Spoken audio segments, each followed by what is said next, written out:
They had been masters of emotion for 12,000 years.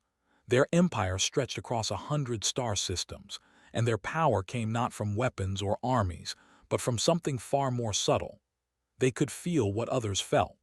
They could reach into the mind of any living creature and touch the very essence of its emotions. This gift had made them the greatest diplomats, healers, and peacekeepers the galaxy had ever known. When a war threatened to destroy entire worlds, they would send their empaths. These specially trained individuals would absorb the rage and hatred from both sides, neutralize it within their own minds, and leave behind only the calm clarity needed for negotiation. When a species suffered a great tragedy, the empaths would come and lift the grief from their shoulders, carrying it away like doctors removing a tumor. They had saved countless civilizations from destroying themselves. Senior Empath had served the consortium for 300 years. She had touched the minds of 47 different species. She had absorbed the death grief of the when their son began to die. She had neutralized the collective rage of the after their civil war. She had even processed the strange, cold loneliness of the silicon-based, who lived for 10,000 years in near-total isolation. Nothing had ever truly challenged her. Nothing had ever left a mark that her training could not erase. When humanity was discovered on a small blue planet in an unremarkable corner of the galaxy, the consortium dispatched a team of 5 junior empaths for standard assessment. Every new species had to be. Their emotional range had to be measured, their potential threats evaluated, and their place in the galactic community determined. It was routine work. Reviewed the preliminary data during the journey to Earth. Humans were carbon-based bipeds with remarkably short. They lived, on average, for less than a century. Their technology was primitive. They had only recently discovered faster-than-light travel, and their understanding of psychic phenomena was essentially non-existent. They had spent most of their history fighting among themselves over territory, resources, and ideas. The data suggested they would be emotionally simple. Short-lived species usually were. They did not have time to develop the complex emotional architectures that longer-lived species possessed. Expected the assessment to take no more than a few days. Earth's representatives were eager to participate in the cultural exchange. The United Nations, the closest thing humans had to a unified government, welcomed the delegation with great enthusiasm. They seemed almost desperate to prove themselves worthy of joining the galactic community. After much discussion, the humans proposed that the empaths observe something they called a support group. Did not fully understand the concept at first. The humans explained that it was a gathering where individuals who had experienced similar difficulties came together to share their feelings and help each other heal. The specific group they suggested focused on something called Heartbreak recovery. Consulted with her team. The concept seemed harmless enough. Emotional healing was something they understood well. Observing how humans processed their feelings would provide valuable data for the assessment. She agreed to the proposal. The gathering was held on a Thursday evening in a building called a community center, located in a human city named Manchester. The building was unremarkable. The room where the group met was small, with chairs arranged in a circle and harsh artificial lighting. About a dozen humans sat in the chairs, holding cups of hot liquid and speaking quietly among themselves.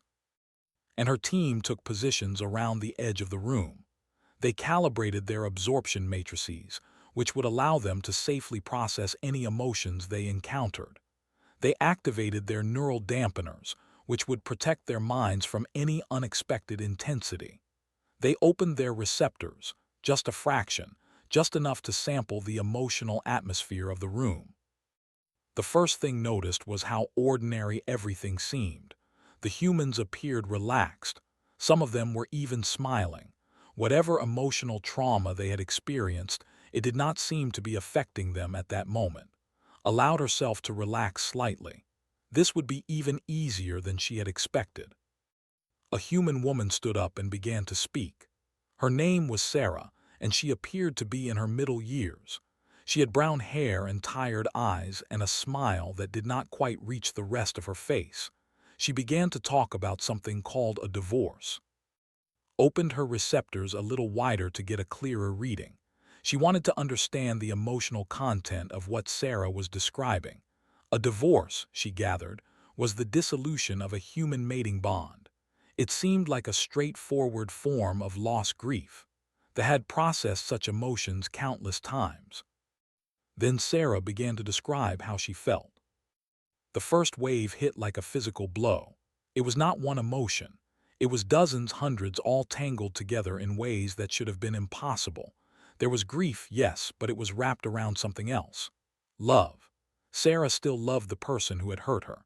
She loved him and hated him at the same time, and these two feelings did not cancel each other out. They existed together, feeding on each other, growing stronger with each passing moment. Tried to close her receptors, but it was too late. The emotions were already inside her, spreading through her consciousness like fire through dry grass. She felt Sarah's loneliness, a vast and echoing emptiness that somehow coexisted with the suffocating presence of memories. She felt Sarah's hope, still alive despite everything, still reaching toward a future that would never come. And she felt Sarah's anger, not the clean and righteous anger that they knew how to process, but something twisted and self-directed, a rage that blamed Sarah herself for still feeling anything at all. Beside her, Junior Empath made a sound like a wounded animal and collapsed to the floor. His body convulsed once, twice, and then went still. His eyes were open but empty. Whatever was inside him had broken something fundamental. Tried to reach out to her other team members, but her telepathic abilities were scrambled. The human emotions were interfering with everything. She could feel two more of her empaths falling, their minds shattering under the weight of what they were experiencing. She could hear alarms going off somewhere, distant and meaningless. Sarah was still talking. She had not even reached the worst part of her story yet.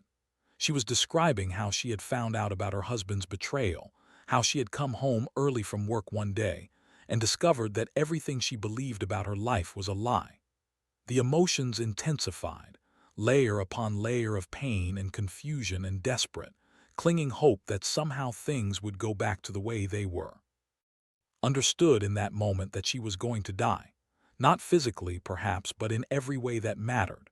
Her mind could not contain what it was experiencing. Human heartbreak was not an emotion. It was an entire ecosystem, a self-sustaining universe of contradictory feelings that fed on themselves in endless cycles. It was grief that refused to end because its source was still alive. It was love that had nowhere to go. It was hope transformed into a weapon that the victim used against herself, every single day. The last thing saw before her consciousness fractured was Sarah's face. The human woman had noticed that something was wrong. She had stopped speaking and was looking at the empaths with concern. Her expression was kind. She looked worried about them. Sarah had been carrying this impossible weight of emotion for 3 years. She carried it every day, every hour, every moment, and she was worried about them. His mind broke apart into 1,000 pieces, and the last coherent thought she had was a question she could not answer. How? How did they survive? The humans, she learned later, had called for emergency medical services. They had tried to help. They had been very concerned about the strange alien visitors who had collapsed during what they considered a fairly ordinary Thursday evening. They had no idea what they had done.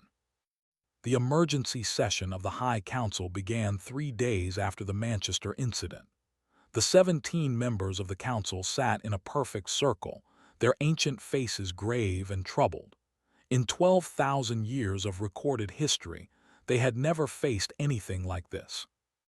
Of the 6 empaths who had been sent to Earth, 2 were dead. Their minds had simply ceased to function, overwhelmed by something their neural architecture could not process. 3 more were in intensive care, their consciousness fragmented into pieces that the healers were still trying to reassemble. Only Senior Empath had survived with any coherence, and even she was deeply damaged. She sat before the council now, her once proud bearing reduced to a hunched and trembling figure. her eyes carrying shadows that had not been there before. "Tell us what happened," said High, his voice gentle but urgent. "Tell us everything." Tried to speak. The words came slowly, painfully, as if each one had to be dragged from some deep and wounded place inside her. She described the community center, the circle of chairs, the human woman named Sarah. She described opening her receptors and expecting to find simple grief. "It was not simple," she said. "It was not anything we have ever encountered. The grief was there, yes, but it was not alone. It was surrounded by love, wrapped in it, strangled by it. The human still loved the person who had caused her pain. She loved him and hated him in the same thought, the same breath, the same heartbeat." The council members exchanged troubled glances. "That should not be possible," said Meth. "Contradictory emotions cancel each other out. That is basic psychic mechanics." "Not in humans," said. "In humans, they amplify each other. The love makes the hatred stronger. The hatred makes the love more desperate. They feed on each other in an endless cycle, growing more intense with every iteration. And at the center of it all is hope." Hope leaned forward. "Hope is a positive emotion. How could hope be harmful?" Made a sound that might have been a laugh in her former life. Now it sounded like something breaking. "Human hope does not know when to die. It persists long after it should have faded. It reaches toward futures that will never exist, and when those futures fail to materialize, it does not disappear. It transforms. It becomes a weapon." The human woman was using her own hope to hurt herself every single day because hopping for something impossible is a form of self-inflicted pain. The council was silent for a long moment. Finally spoke. "You said the human had been experiencing these emotions for 3 years. Surely that is an exaggeration. No mind could sustain such intensity for that long." 3 years, confirmed. And she was not unusual. The other humans in the room had similar emotional architectures. Some had been carrying their pain for even longer. 5 years. 10 years. One elderly human had been grieving a lost love for over 40 years. "Impossible," said Meth. "I felt it," said. "I felt all of it. The 40-year grief was different from the 3-year grief, but it was not smaller. It had simply learned to coexist with its host. It had become part of him, woven into every thought and memory. He did not carry his heartbreak like a burden. He carried it like an organ, like something he could not live without." The council ordered a full investigation. Research teams were dispatched to study human emotional patterns from a safe distance. They analyzed human art, music, and literature. They studied human history and psychology. They intercepted human communications and observed human behavior. What they found confirms testimony and expanded upon it in ways that disturbed even the most experienced researchers. Human heartbreak was not an anomaly. It was a standard feature of the species. Every human who lived long enough would experience it multiple times. They wrote songs about it. They made movies about it. They told stories about it to their children, preparing them for the day when their own hearts would be broken. It was considered a normal part of human development. And yet, despite this constant emotional devastation, humans continued to seek out love. They continued to form attachments knowing that those attachments would likely cause them tremendous pain. They watched their friends and family members suffer through heartbreak, understood exactly what it felt like, and then deliberately put themselves in positions where they would experience it themselves. The researchers could not explain this behavior. It seemed irrational, even self-destructive. Why would any species deliberately expose itself to such intense suffering? The answer, when it finally came, was more disturbing than the question. Humans did not experience heartbreak despite loving deeply. They experienced heartbreak because they loved deeply. The intensity of their pain was directly proportional to the intensity of their joy. They could not have one without the other. Their entire emotional existence was built on this fundamental trade-off. If you wanted to feel the highs, you had to accept the lows. And humans, apparently, considered this trade-off worthwhile. The High Council met again to discuss the findings. The question before them was simple. How should humanity be classified? What threat level did they represent to the galactic community? They are not psychically aggressive, said. They did not attack our empaths deliberately. They were not even aware of what they were doing. That makes them more dangerous, not less, said Meth. A weapon that is wielded deliberately can be negotiated with. A weapon that is simply part of someone's existence cannot be controlled. They are not weapons, said. She had insisted on attending the council session despite her damaged state. They are survivors. Their emotions would destroy any other species, but they have learned to live with them. They have built their entire civilization around the ability to carry impossible pain and keep functioning. That is precisely what concerns me, said. If they can survive what we experienced in that room, what else can they survive? What could possibly stop them? The council debated for hours. Finally, they reached a decision. Humanity would be reclassified from standard carbon bipeds to emotional apex predators, self-directed. This classification had never been used before. It had to be created specifically for humans. A permanent advisory would be issued to all empaths. Under no circumstances were they to open receptors within 3 light-years of human population centers without military-grade psychic shielding. And buried in the official report, in a section that would be studied by scholars for generations, was final observation. We have spent 12,000 years learning to neutralize emotion. We considered this the highest form of emotional mastery. But humans have achieved something different, something we never even attempted. They have learned to carry emotion, all of it. The joy and the pain, the love and the hatred, the hope and the despair. They carry it all every day and they do not break. I do not know how. I do not know if we can ever understand. But I know this. We are not the masters of emotion we believed ourselves to be. We are merely tourists. Humans are the natives. 9 months after the Manchester incident, Senior Empath stood before the High Council one final time. She was not the same person who had left for Earth almost a year ago. The damage to her consciousness had been partially repaired, but there were gaps now, places where her mind had been reconstructed from fragments rather than healed. She walked differently. She spoke differently. She saw the universe differently. "I am requesting permission to return to Earth," she said. The council members looked at her with a mixture of concern and confusion, leaned forward in his seat. "Return? After what happened? Why would you possibly want to do that?" Had expected this question. She had spent months preparing her answer, and even now she was not sure she could explain it properly. The words existed in her mind, but they were human words, human concepts, things that her language had no way to express. "When my mind broke," she said slowly, "it did not break cleanly. A piece of the human woman's heartbreak came with me. It is still inside me. The healers could not remove it. It has become part of my consciousness." The council members shifted uncomfortably. "That is precisely why we are concerned about your request," said. "You are damaged. You need continued treatment, not exposure to more human emotion." "I thought the same thing at first," said. "I tried to fight it. I tried to neutralize it the way we are trained to do. But it would not neutralize. It just kept existing, this fragment of human pain, sitting in my mind like a stone I could not dissolve." She paused, gathering her thoughts. This was the difficult part. This was where the human concepts began to fail her. "After a while, I stopped fighting it. I did not have the strength anymore. I just let it exist, and something strange happened.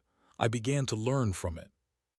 "Learn what?" asked Meth, his voice sharp with skepticism. "I learned that the pain was not the whole story," said. "Inside the heartbreak, woven through it like threads of light through darkness, there was something else. There was love. Not the love that had caused the pain, but a different kind of love. A love for the experience itself. A love for having felt so deeply, even though that feeling had led to suffering." The council was silent, could feel their discomfort, their inability to understand what she was trying to say. She pressed on anyway. "Humans do not carry their heartbreak because they have to. They carry it because they choose to. It is a reminder of what they were capable of feeling. The pain proves that the love was real, and as long as they carry the pain, they carry the love with it. They would rather feel everything than feel nothing. That sounds like a rationalization for suffering, said. That sounds like a species that has learned to romanticize its own dysfunction. Perhaps, said, or perhaps it is a species that has discovered something we never considered.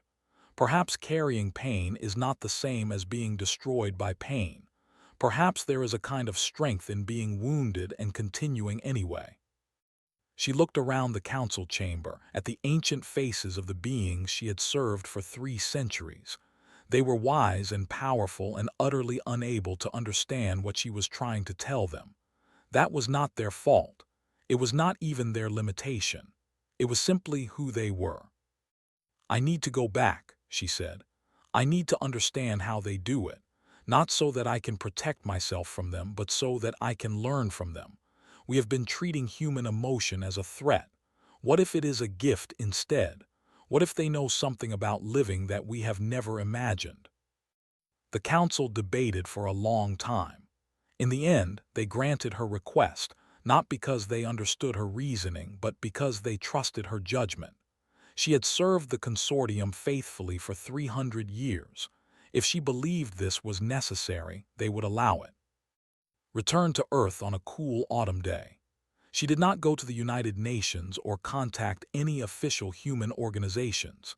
Instead, she made her way back to Manchester, back to the community center, back to the room with the chairs arranged in a circle and the harsh artificial lighting. The Thursday evening support group was still meeting. Sarah was still there. Entered the room quietly, her alien appearance drawing surprised looks from the humans present. The group facilitator, a kind-faced woman named, approached her with a mixture of curiosity and caution. "Can I help you?" asked. "I hope so," said. "I was here once before, 9 months ago. I experienced something I did not understand, and I have traveled a very long way to try to understand it." Sarah stood up from her chair. Recognition flickered in her eyes, followed by concern. "You were one of the aliens who collapsed. We were so worried about you. Are you all right?" Considered the question. She was not all right, not in any sense that her people would recognize. She was damaged, fragmented, fundamentally changed from the person she had been. But she was also, in some strange way, more alive than she had ever been before. "I am learning," she said. Sarah smiled, and the smile contained something that recognized now. It was not just kindness. It was not just concern. It was understanding. Sarah knew what it meant to be broken and still standing. She knew what it meant to carry pain that would not fade.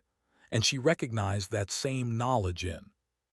"Would you like to sit down?" Sarah asked. "We were just getting started. You do not have to share anything if you do not want to. You can just listen." Took a seat in the circle. She did not open her receptors. She did not try to absorb or neutralize anything. She simply sat like the humans sat and listened to them talk about their broken hearts. One by one, they shared their stories. A young man whose girlfriend had left him for his best friend. An older woman whose husband had died suddenly, leaving her alone after 40 years of marriage. A teenager whose first love had turned out to be nothing like what they had imagined. Each story was different, but they all contained the same impossible architecture of contradictory emotions. And as listened, she began to understand something that her people had never grasped. The humans were not surviving their heartbreak despite its intensity. They were surviving it because of its intensity. The love they felt was so powerful, so all-consuming, that even when it turned to pain, it remained a source of strength. They drew on it like a well that never ran dry. It had hurt them, yes. It had broken them, yes. But it had also proven to them that they were capable of feeling something enormous, something meaningful, something real. At the end of the session, Sarah approached again. "Thank you for coming back," she said. "It was brave of you." "I do not feel brave," said. "I feel broken." Sarah nodded. Her eyes held no pity, only recognition. That is how it starts, she said. The broken feeling, you think it will destroy you. You think you cannot possibly survive it. And then one day you wake up and realize that you are still here. You are still breathing. You are still capable of getting out of bed and making a cup of tea and talking to another person. The broken feeling does not go away, but you learn to live with it. You learn that being broken is not the same as being destroyed. Ask the question she had come all this way to ask. How do you keep going? Sarah laughed. It was a sound that contained everything had experienced in that first terrible moment 9 months ago. The grief and the love, the pain and the hope, the hatred and the longing. All of it wrapped together in a single expression of pure humanity. You just do, Sarah said. You just do. Stayed on Earth for many years after that. She never fully recovered from her initial exposure to human heartbreak, but she learned to live with the damage. She learned that her fractured consciousness was not a weakness but a new way of seeing. She learned that carrying pain was not the same as being defeated by it. She sent regular reports back to the consortium, trying to explain what she was learning. Most of her people did not understand. They continued to view human emotion as a threat, something to be avoided and defended against. But a few of them, the ones who had always suspected that there was more to existence than neutralizing and processing and moving on, began to listen. And slowly, over the course of generations, they began to change. They did not abandon their ancient practices. They did not stop neutralizing the grief of dying worlds or the rage of warring factions, but they began to ask new questions. They began to wonder if there might be value in feeling deeply, even when that feeling led to pain. They began to explore the possibility that the human approach to emotion, while dangerous and overwhelming, might also contain a kind of wisdom that their own species had never imagined. It started with sitting in a circle of plastic chairs in a community center in Manchester, listening to a human woman talk about her broken heart. It started with a question that had no easy answer. How do you keep going? And it continued, as all the best things do, with the simplest and most profound of responses. You just do, you just do.